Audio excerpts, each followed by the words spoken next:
So that'll come up on your screen. And we promise we won't just read it word for word. We'll give you a bit of interesting stuff in the middle of it. And we've got notes here that we have to follow to a certain extent. So excuse us for doing a little bit of reading. Explain the confidentiality area, and that's the whole peer program is based on confidentiality, and we'll keep it, but we can't guarantee you'll keep it. So if something comes up in with your brigade that needs to be looked at, I can guarantee that our peers will keep it, but we can't guarantee that members of your brigade will keep it. So it's up to you to control your own members as far as that goes. But if confidentiality breaks down, the whole program breaks down. So it asks us to introduce ourselves. So I'm Gloria Turner. I'm a member of the Juniton Fire Brigade. I've been a member of CFA for 14 years and a peer for about 8 years. And Norm? I'm Norm Bowen, and I've been in the CFA longer than I like to remember. I've been a peer coordinator for about 23 years. And I'm a member of the Headquarters Brigade. And with the audience, if at any time you want to jump in and ask questions, we're not going to ask you to wait to the end. If you get out of hand and you talk too long, we might ask you to wait to the end. But really, it can be interactive, and we'd like you to ask questions when the slide comes up. If there's something there you'd really like to know at that time, it's better that you mention it there and then. So feel very confident about that, please. And as it says on the screen, we offer a range of services, free and confidential. It says that it doesn't have to be CFA related, and a lot of our work is actually family related. We're helping the family deal with an issue in the family, with children, with parents, with cousins, uncles, aunties and granddads. And if the cat has kittens and they can't find the Tom, they'll ask a peer to sort it out. So that's so true. The CFA is committed to supporting health and wellbeing of their people, and the peer program began back after Ash Wednesday. Norm can speak about that better than me. He's been around that long. It did. It was basically set up by paid staff, and after 3 years after Ash Wednesday, they opened it up to volunteers, and there was a number of us went in the first group, and I think currently I'm the only one that's left that was in that first group. So it's had a gestation period of a fair time. In the first instance, we done a weekend's training with some psychologists and some chaplains. And it went from there to becoming a full-blown 12-month course nationally accredited. So it's grown over the thing, and we keep saying it's probably been the best one that's been set up in Australia, because a lot of the other states have followed our lead and gone down that course. So issues such as Ash Wednesday, Black Saturday, Linton, and many other incidents where fireys have been involved can come up years later. You know, you might have an incident on the side of the road, and actually what happens when you talk to them, they're not actually traumatised by what's just happened. It's something that happened 20 years ago or 5 years ago or whatever. So, you know, that's the unique part of being human. We can't manage that, and we can't decide what's going to happen there. So that's where the peers are there to support and put you in the direction of assistance that you need. And there's actually been a lot of Black Saturday and Linton stuff come out since the fires last year, where people have remembered stuff, and they've probably been suffering more from that than what they've seen in last year's fires. Okay, Michelle, flick. So good mental health. And look, it's really only now that we're talking about mental health. Everybody used to be a bit nervous to even mention that we suffered mental health issues, but it's becoming more acceptable now to discuss it. And we all go through challenges. It's part of normal life. It's part of coping. It's part of, you know, being human. And so it's very important about your community and your CFA, you know, that your mental health is in a good position, because you want to keep doing that, and you know, you want your life to be as happy as you can possibly make it. So, mental health risks. Michelle? It's about understanding your own mental health risks, and everybody's different. Something that affects you mightn't affect the next person. And it can be the stressful incidents that we attend, and or bullying and harassment at the workplace or at home or on the road or wherever it happens.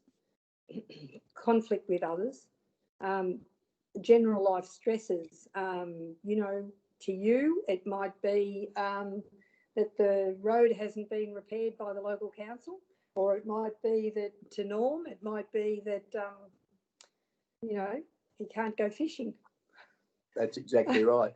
And touching on bullying, harassment and discrimination and conflict with others, it's going on constantly all the time, and quite honestly, it's a problem that's fairly easily fixed if we all stand up and say, hey, enough of that, we've got to stop this. But we don't do it. We allow it to continue on until it grows, like the pimple grows to a boil. So it's up to everyone to say, now, we can't do that. Things we done 20 years ago are no longer accepted. And, you know, currently we all have the issue of FRV changes and challenges. And that is really causing some dramas out there. There's probably 70% of the calls that I receive just for people to have a talk. It's mentioned, and it's usually at the top of the list. So it's one of the things that we're going to have to come to terms with, going to have to learn to live with, because it's been forced upon us whether we like it or not. And I think it's going to keep the peers fairly busy for the next 18 months or so. And we've got no answers apart from listening to people. So remember, if you've got any questions, please jump in there. We're open to discussion. So mental health awareness on the next screen, Michelle.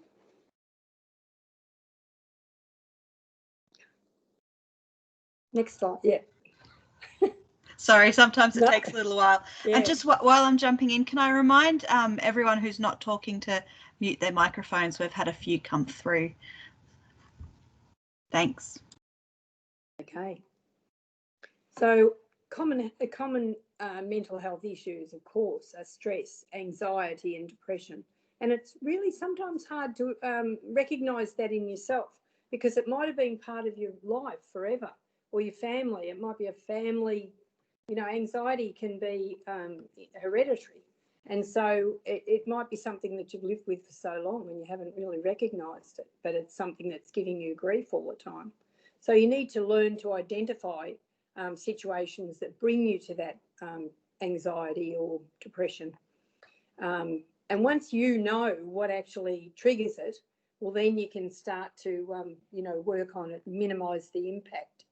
And, you know, for instance, I lived in near the Westgate Bridge when I was a kid, and I was there when it fell, and it's the anniversary of that today, and it's in my mind still.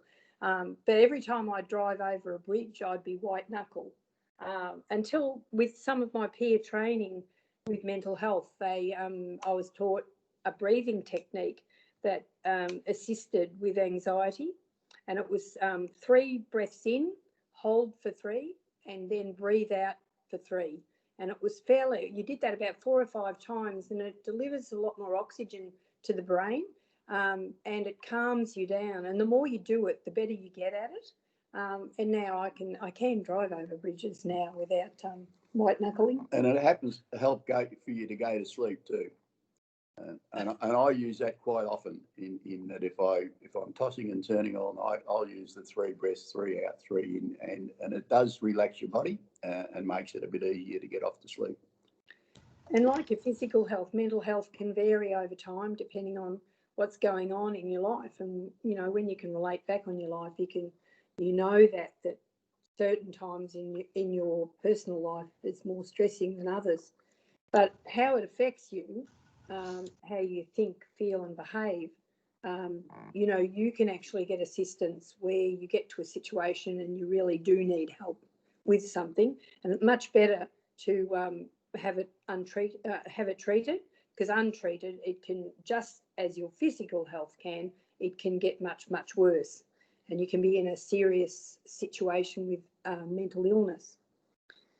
So I've got a question that's come up from Joseph Rogan.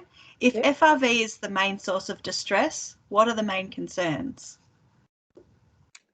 The unknown. No one really knows what's going on. Things change daily and they change without any information. So it makes it fairly difficult even for our commanders or anyone to make good, solid decisions that we can base stuff on. And it's affected the peer program. We went from a nationally accredited peer program now to just a CFA peer program. Now, we worked for 10 or 15 years to get that become nationally accredited. We were the first ones in Australia, and it's been let drop because FRV didn't consider it necessary, and they brought us into line with all the other emergency services. We fought pretty hard that the other emergency services should have come up to our standard, but we lost the battle. So that it affects us as well. But mainly it's the uncertainty of where things are going and the constant change without information. So we're all, affected by it in different ways, just as you are, you know, in a personal sense. So as it says there, you know, it can affect you sleep-wise, where, you know, we all have laid awake and thought about every damn thing that's going on in your life and back 20 years ago and whatever. Increased anxiety is, you know, as we say, can be unrecognised in yourself because it's been a part of your life for so long. But it affects you badly and it can be crippling to some people. So the more help that you can get with that, you know, the better your life's going to be. Forgetfulness or poor concentration, because your mind's on so many other things, you can, you know, you can't think of what you've got to think about because your mind's going off to that thing that's really causing you anxiety. You know, fatigue and headaches, aches and pains, and not wanting to be involved with family. You know, increased alcohol consumption. And the occasional tear. And there's nothing wrong. Big men don't cry, but that's a load of gaff.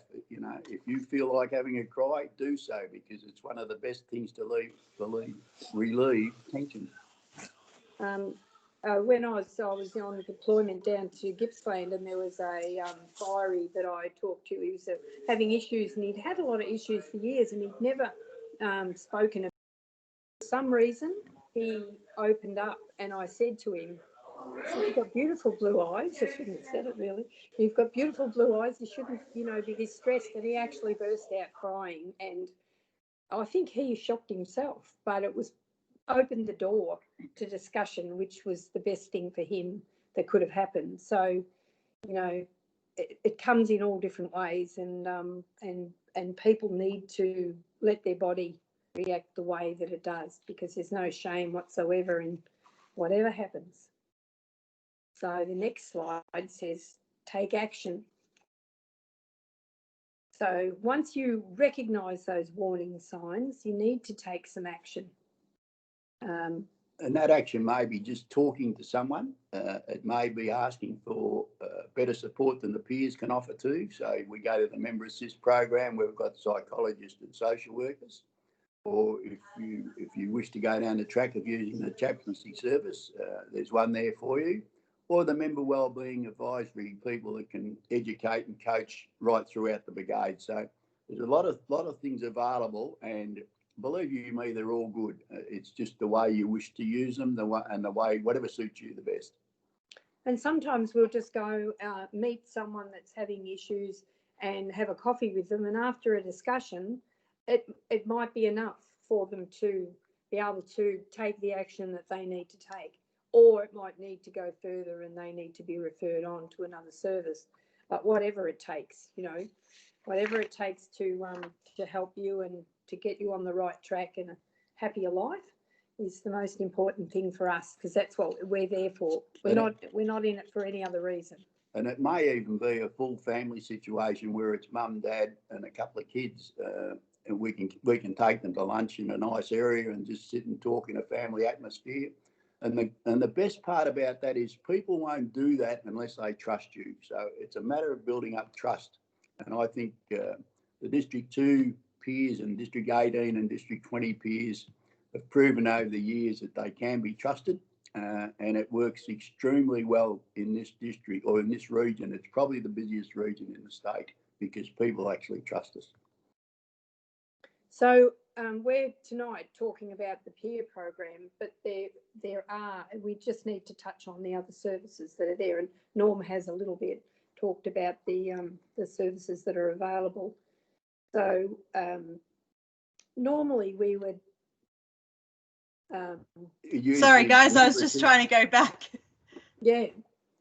Normally we'd go, first off, we'd go straight to the member assist program, explain to whoever we get on the end of the phone what we consider the problem is, and put support in for there. And it may be that we ask for a psychologist, it may be that we ask for a counsellor, being any sort of counsellor, whether it's be for child protection or whether it's to be a marriage breakup or what have you like that. They may refer it back to the peer support, who may refer it back to the chaplaincy program, but we seek to get the best person or the best people that we can to face the problem that's been given to us. And we don't always get it right, but I must admit we don't very often get it wrong. Okay, so the member assistance program, if we have a referral for you to go to a psychologist, it can be a short-term solution focused on counselling, and you get 6 one-hour sessions through CFA with the ability to extend it a further 3. So it's pretty generous, and we work with you to see what you need. And if it's a husband and wife team, those sessions will be extended, that they can go to 6 each for each person. They can be done face-to-face with psychologists in your own town, or it may suit, and you may not like that. You may want to move to another town because of different people knowing you, or you can do it over the MAP, can do it over the phone. Now, it's whatever suits the problem that you'll come up with. And that's the thing about when we go and meet people. If we've had normally, if someone wants to meet with us, we'll often meet in another town or another place or another suburb or whatever suits them, what they're comfortable with. We don't go dressed as CFA peers. We're anonymous. We're just there meeting like a friend. And so that it's very confidential, and so we have to go to those lengths to make sure that the people that are meeting with us are comfortable and safe, because it's such a range of services that we give, and it's such a range of members that we meet with. It's very, very important to us that they're comfortable and that they don't worry about who's going to know or what's going to be said, or where we meet. Once again, we mentioned the confidentiality services, personnel CFA related issues, support during and after potential traumatic events. So it might be a house fire where someone's been injured. It might be an MVA. It might even be a cat up a tree that an old pensioner's, and it's her only enjoyment in life, where someone's actually gone. It might not be traumatic for me, but it would certainly be traumatic for her. And a support to immediate family CFA members. And we're probably lucky right across the region in that we have full support and understanding of our commanders.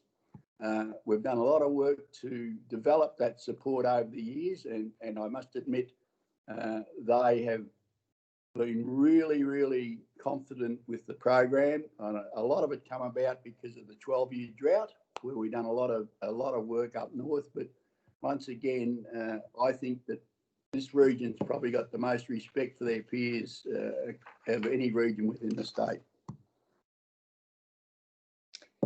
So peers are volunteers, trained as peers, but we're also brigade members, many of us operational. In the last fires, peers were deployed and embedded in the strike teams, which, proved to be very successful because it often shortcutted problems that the strike team leaders would have. We could help them deal with situations or issues that didn't come back home when they actually came back, or with the strike team came back. So it was an eye-opening experience, especially in New South Wales, but it worked out very well, and I hope that CFA will decide that that peers will go away with strike teams when they need to, because there were small issues like even we had DMOs that we were looking after, as well as the CFA fireys, and there were sleep issues because there were a whole lot of people in a whole lot of men in one room snoring and farting, I'm afraid to say, and people couldn't sleep. So we went out there and we got a whole big container of earplugs so that everybody could have a good sleep. And it's just simple things like that sometimes that can shortcut really major issues, but it worked well. We've got 26 peers in District 2, so a lot of those were deployed over the weeks to New South Wales and to Victoria, and they made a difference, which is what you're in it for and what we're in it for.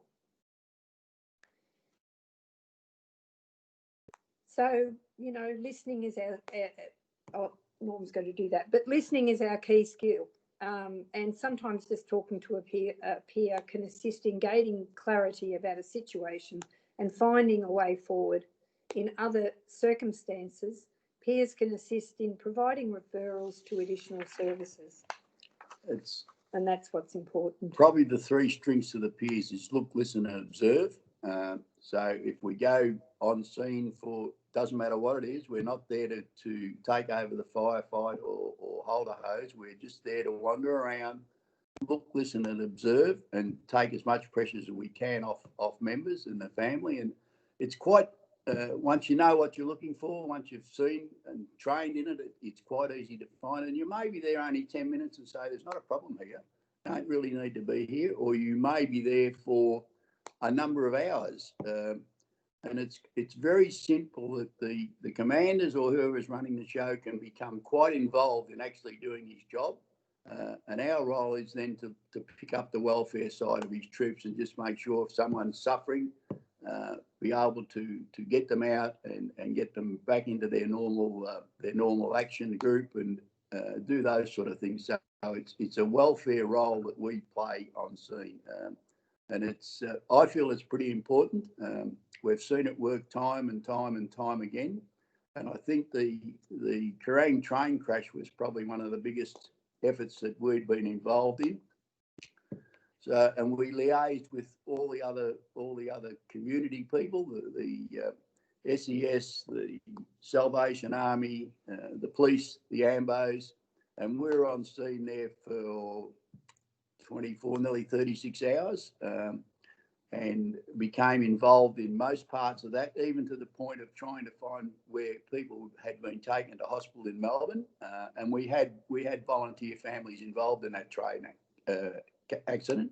We lost members, and we had others that were seriously injured. So it was a great big effort by a small number of peers. Actually, it boiled down to there was about 6 of us.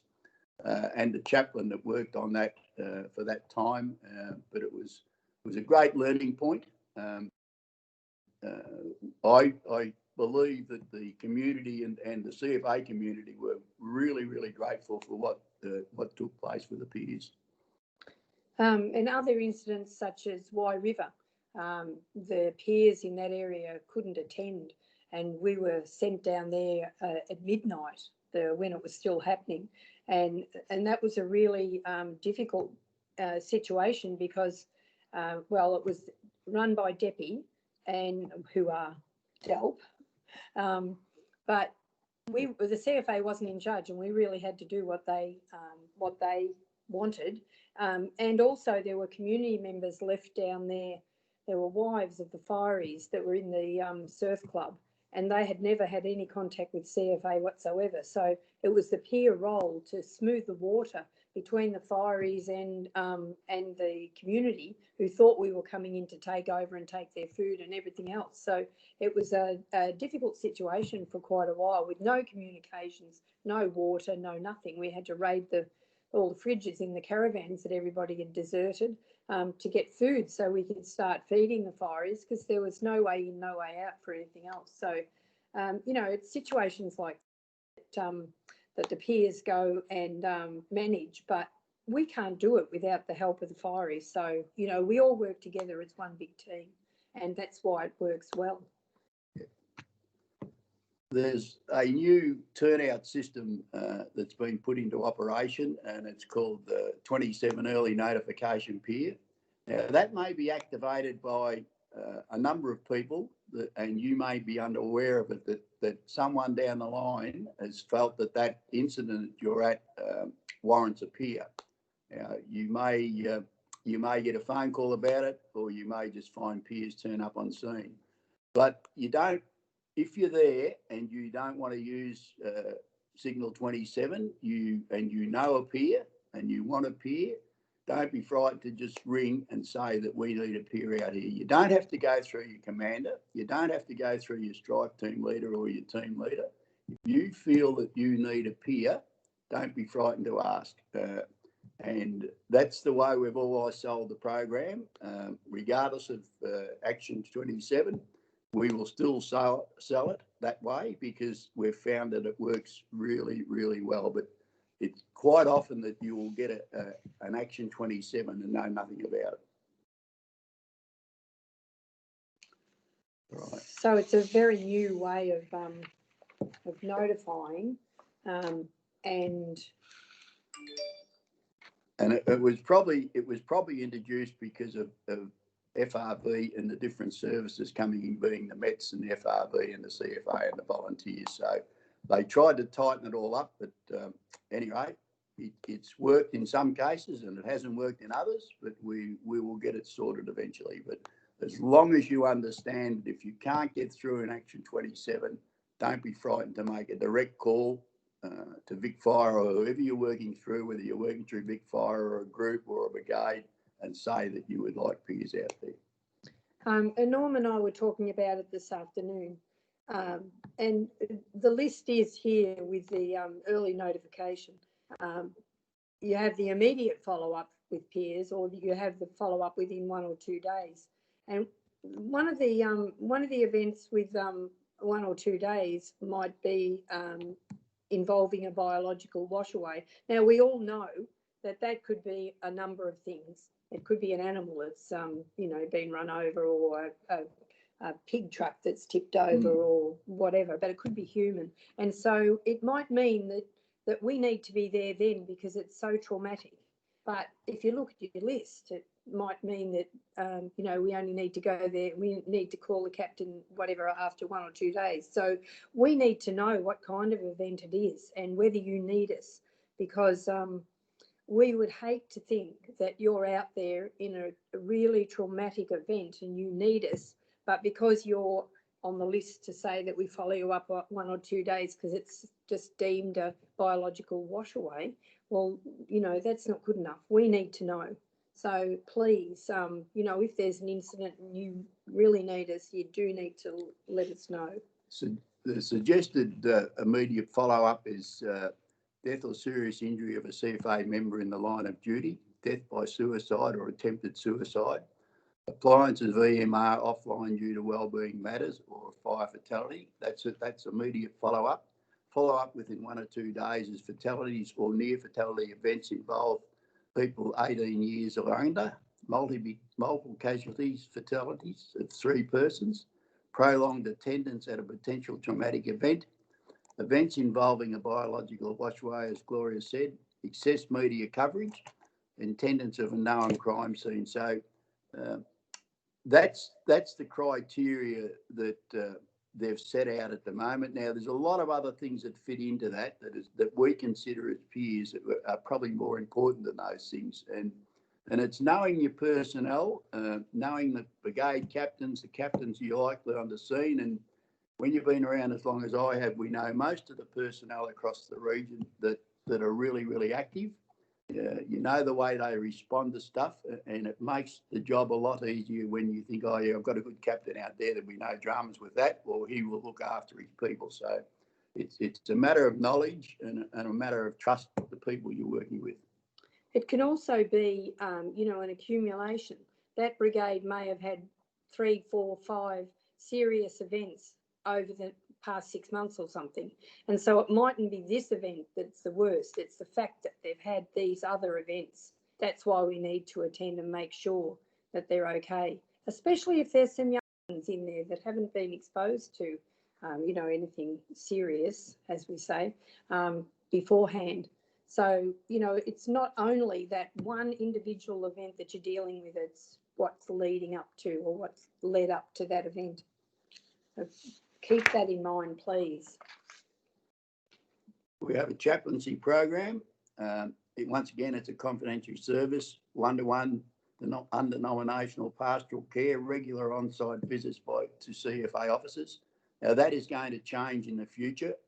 That's one of the changes that is coming. I don't know what the change is going to be or where it fits in, but we can also, chaplaincies will conduct funerals free of charge for volunteers or family members. They'll also conduct weddings and christenings and all that sort of thing, and you don't get a charge for it. So it's pretty important, but as I said, it is going to change. I didn't know that. I didn't know. Well, so you've learned something tonight, haven't you? I've learned something. So education and coaching can be provided by the member wellbeing advisors, and in most cases, we would use Chris Bull or Michelle Taylor, both very competent people. A number of you would have already heard Chris do stuff, and probably Michelle as well. So I've got a lot of faith in them. We work as teams very, very well. They take me into their confidence and I take them into mine. And it seems to be working really, really well in this region.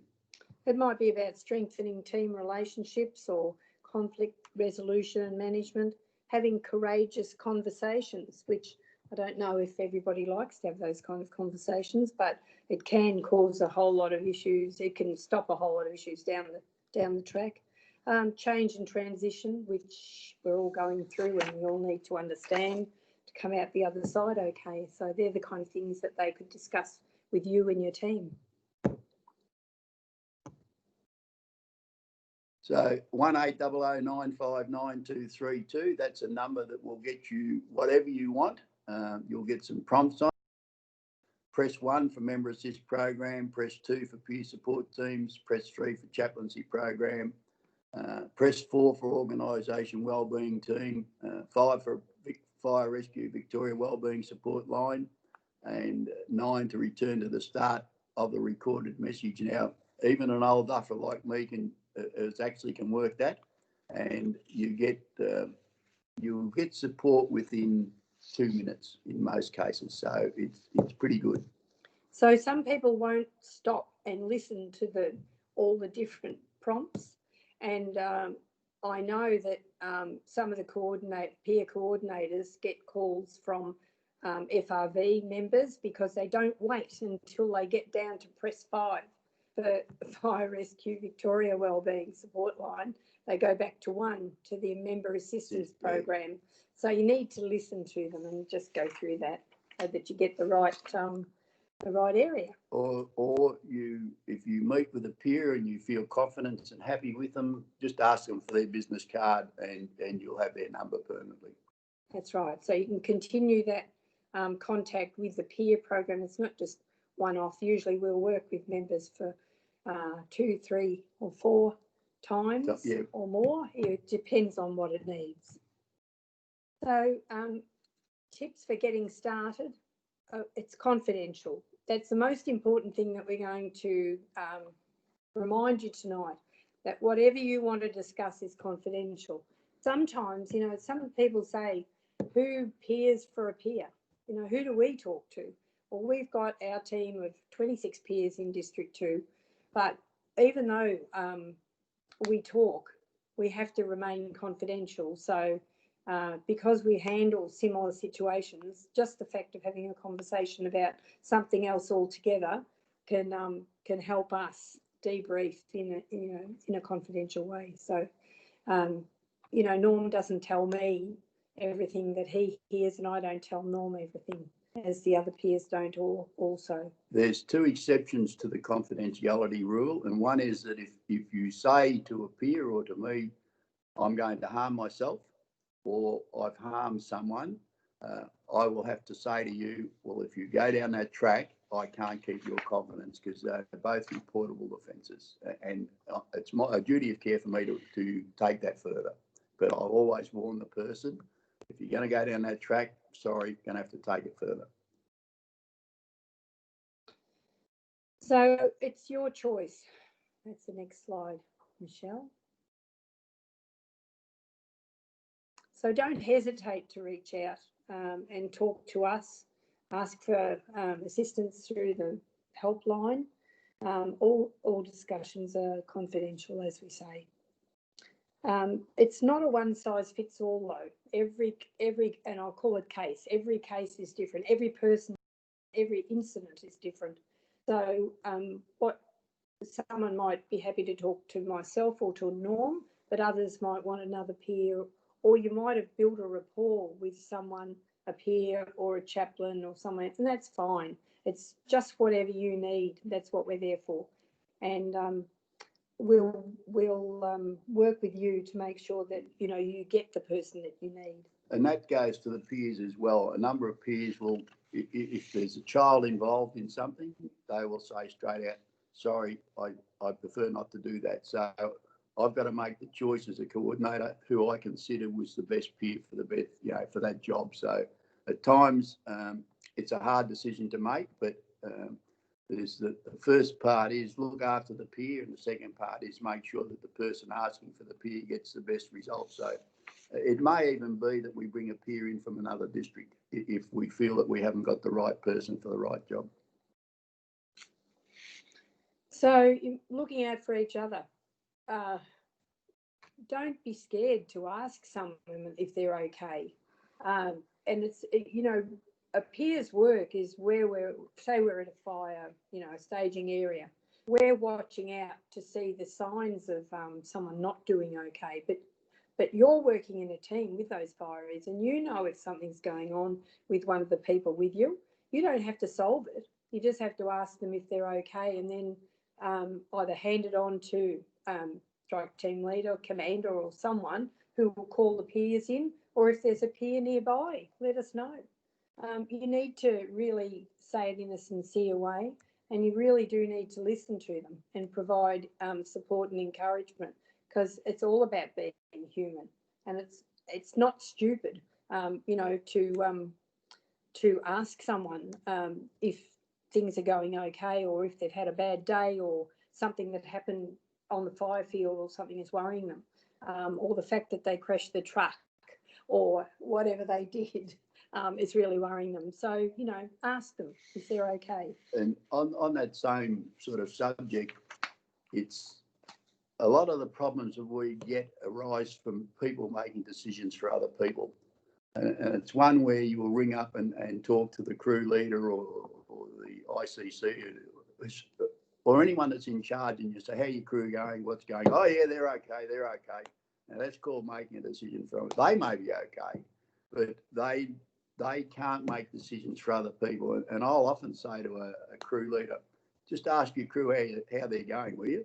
And I will wait on the phone till he's done that, because a lot of people, and this is where confidentiality comes in again, is that they won't know that we may get 2 or 3 calls from those crew after the incident, maybe 2 or 3 days down the track. And that's when it makes it hard to help people, because the news is stale and you've got to bring them back into that thing. So if you feel that a decision's been made for you that you're not happy about, speak up. So CFA members online fact sheets are actually there for you to go online and have a look at. So all these sheets are there for you to go in and just have a read through and see if it relates to you or if it can help you, or if there's more you need to know, you can talk to the peers about it. But it's, it's accessed through the cfa.vic.gov.au/wellbeing. You'll find it if you log in and go into members online. And have you got any questions? Please.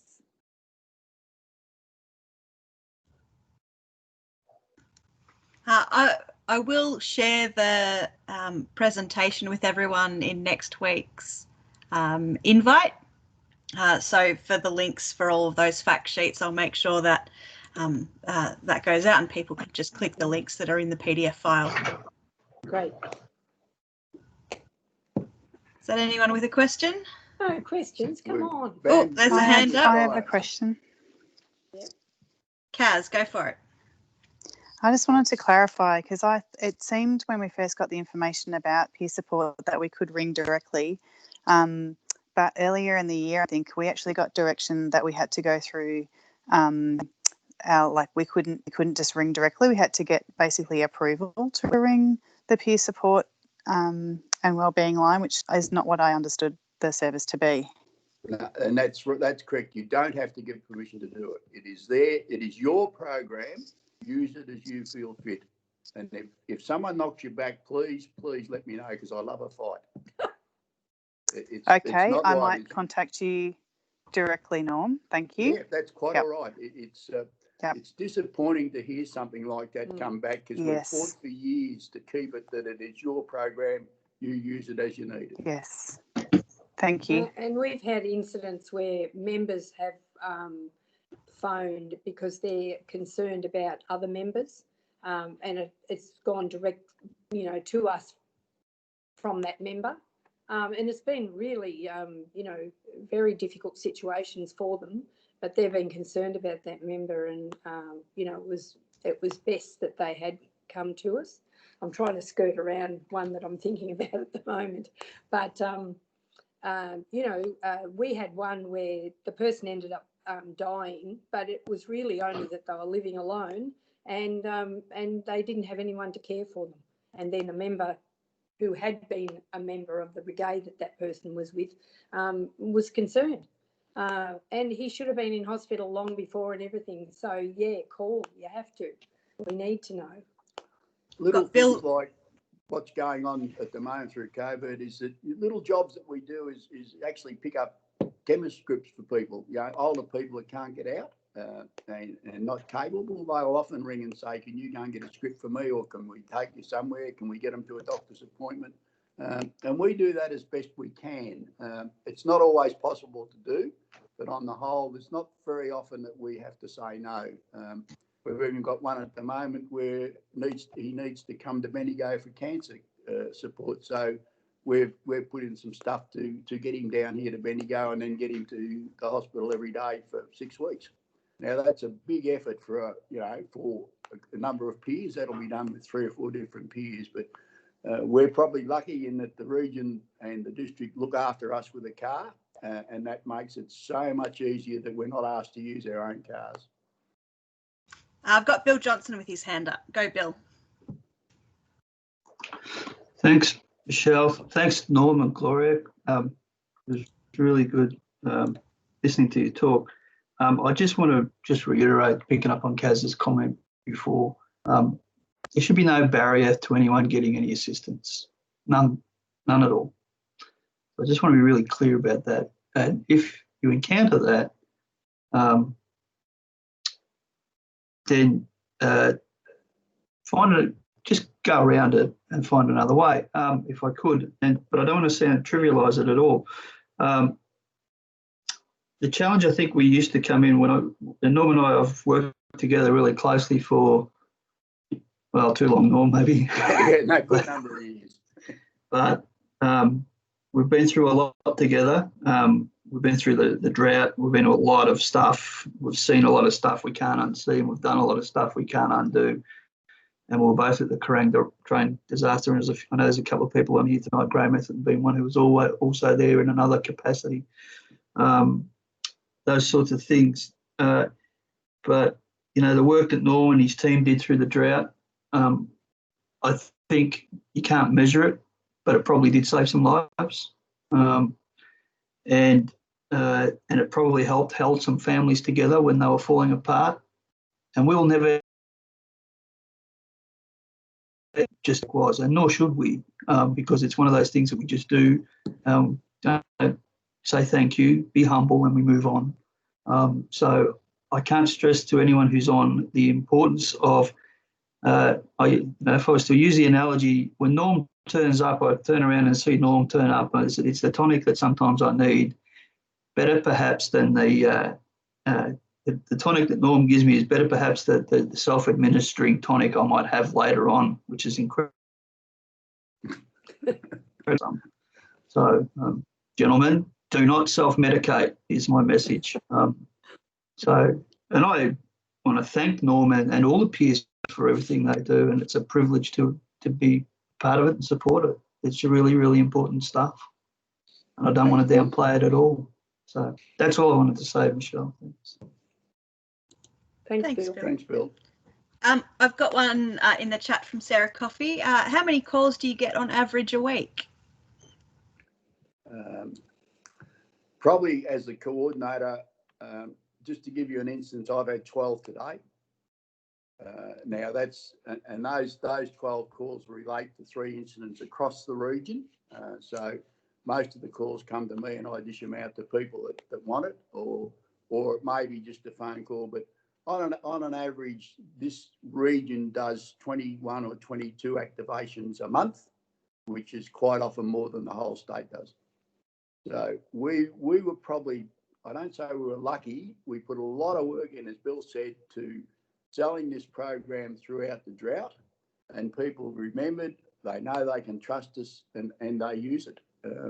Probably more so in this area, because we've been very active in District 2 and District 18, where we've done a lot of work with the drought. They are still very active. But yeah, it gets on, you know, we get a fair few calls. Yeah. And it can be that way, just related to the drought or floods or whatever. It's not always CFA related. Mm. Well, that's all I've got, guys, unless there's any other questions. Has anyone got anything else they want to ask or want to share experiences that they've had? I've got from Kylie Jeffcott, Norm, your support is gold. You do a fantastic job and it's much appreciated, from Karen at Romsey. Thank you. Thank you. And look, as I said, if people want to ring up afterwards, or they want to ring up in a couple of days' time, don't hesitate. You know, it's if you ring up in the middle of the night, you'll probably get a grumpy answer. But it's but where I'm located at the moment and live, I haven't got good phone reception. But please, if you ring up, just leave a message and I will get back to you. Or you ring Gloria. But don't be frightened to ask us for our business cards when you catch up, because that's it took us a long time to get business cards, and we hand them out fairly freely because they have accepted that they actually work now. But thank you for the opportunity to be allowed to present this. The peer program is very close to my heart. We can tell. And Norm's very close to our heart. So. Lots of thanks, Norms. So, and one from Joseph Rogan, how can CFA generally support the peer program? The old adage, give us more bloody money. Look, and it's up to you people. As I keep saying, it's your program. You can actually push. But we would love to see peers to be able to go away with strike teams. We used to do that years ago, and then the hierarchy stopped it. But having a couple of peers on a bus with a bus full of blokes and that stay with them, it saves a huge amount of problems for strike team leaders and what have you, and allow us to do and get some more training. We're great to there's some great training out there, but granted, it costs money. Like to get a good guest speaker, it's probably $2,000 or $3,000. But you'll get more out of one good guest speaker with $2,000 or $3,000 than you get out of one bad speaker that costs $20,000. But it's hard to convince people of that. So if you, as volunteers, if you see something that you think the peers could be involved in and help you with, please speak up. Please talk to your ops managers, talk to your commanders, talk to the acting chief officer, talk to the chief officer if you have to. Norm does. But it's, as I said, the program's yours. If you don't want to use it, it doesn't matter what we do. We can't force you to use it. But there's a lot of faces that I've seen there tonight that I know have got faith in it. I know that they've used it and it helped other people use it. So, yeah. It's a good program. Yeah. And look, the peer program, most of you are either members of brigades, fire brigades, or the headquarters brigade. Yes, everyone's got to be a member of the CFA in some shape or form. Yeah, and I think honestly, I think all of our peers have been active peers until they've either got too old or lost interest in the actual firefighting side. But we've got a great depth of experience in amongst all those peers. Yeah. And to be deployed, peers have to be operational and have completed their, summer updates and all the things just like every other brigade member. So, we have to continue to upgrade our training and credentials, just as fireys do. Well, we are fireys, so. Yeah. I've got thanks from Jay and from Laura Corby as well. So we might wrap the session up there, guys. So I also want to say thank you so much for coming on board. It was great to finally have you on, because it was one of the first sessions I wanted to do, and we just had to wait for the program to come out that you guys have been updating. So they just need to members just need to remember that once we can do face-to-face again, we're happy to come out to brigades to do an awareness, a peer awareness with brigades, which is, what we do. We haven't done many for a while, but once we're face-to-face again, we're happy to come out. So. And we prefer to have wives and partners there when we're doing that. Yeah, that's great. Because it makes the blokes very honest when their wife's sitting beside them. When they go nudge, nudge. Thank you. Understandable. And a thank you from Graham at Elmore to Norm and your team for all of your help over the years from the Elmore crew. Yeah. So, no worries. Thank you. All right. Thank you. And Josh Gamble, Kyneton has benefited from your services for many years. We appreciate your personal touch and all your advice. So that's from all of Kyneton. Thank you. So lots of nice messages. I'll make sure I pass them all on to you. So for all of our members online, after many requests, next week we've actually got the SES to come on to talk about flood safety and how we might interact with the SES during any flood events, given we've had a bit more rain than usual and La Nina is in effect, like we had Kev Parkin telling us the other day. So yeah, we'll have SES on to talk about that, and I'll send out the invite, and I'll also make sure that I include this presentation in next week's invite. So I'll close it off there. If anyone else wants to give an update or say hi, feel free to, you can turn your cameras on now. I've stopped recording.